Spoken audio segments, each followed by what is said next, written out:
Welcome to the recap of UFC 302, Dustin Poirier against Islam Makhachev. Dustin, a fighter who has displayed throughout his long career stuff that works, decided the best promotion for this fight was stuff that doesn't. In a 5-round war, Dustin tapped to a Darce choke in the 5th, faster than the IV drip Islam Makhachev got before the fight. In a title bout that makes you wonder if the Gilly Goose Gang is already in federal prison. Starting off with Randy Brown and another guy who beat the crap out of the Frenchman Benoit Saint-Denis, Elizeu Zaleski.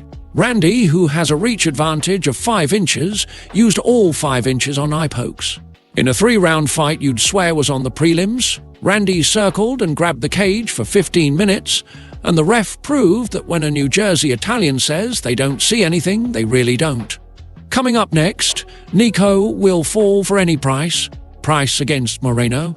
A rematch because the first time Niko fought Morono, he popped for marijuana because marijuana from 7 years ago was performance-enhancing. In the first round, Niko started with a dominant display of grappling, making him Niko the Dagestani price.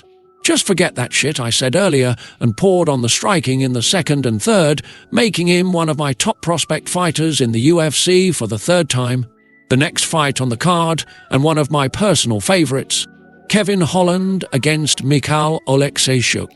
Michal has finished his last 4 fights, but since one of them was Sam Alvey, let's just say he's finished his last 3. Early in the first, Kevin put Michal in an armbar that Michal didn't seem to notice, but Herb Dean did, resulting in a submission victory. Kevin then called out anyone, which for Kevin's sake means anyone that can't wrestle.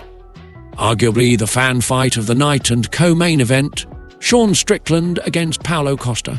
After Sean edged away the first round, Costa went to his corner for some of Logan Paul's Ice Pop Prime, then realised that was dumb as shit and immediately switched to water.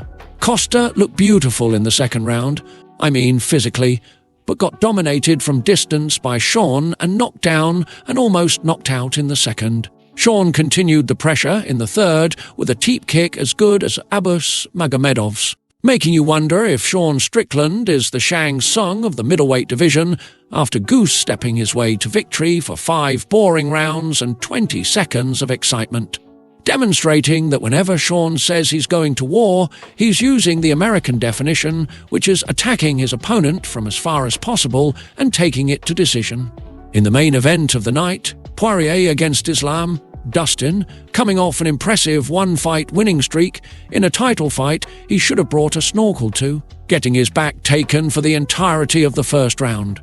Even in the 2nd, Dustin put his hands on his shorts more than he did on Islam, but the fight came alive in the 3rd. Dustin showed years of boxing experience against Islam, but the grappling of the Dagestani was too much. Dustin was submitted by a Darce choke in the 5th. Which means I don't have to drive my Kia Forte to Louisiana and apologize for everything I said last week in the UFC 302 roast. At the end of the fight, Dustin said he wasn't going to retire, but that might change when he gets home. On a serious note, Dustin is one of the greatest fighters I have ever seen in the UFC, and I support him in whatever he decides to do next. As you know, if I ask you to like and subscribe, the video will end.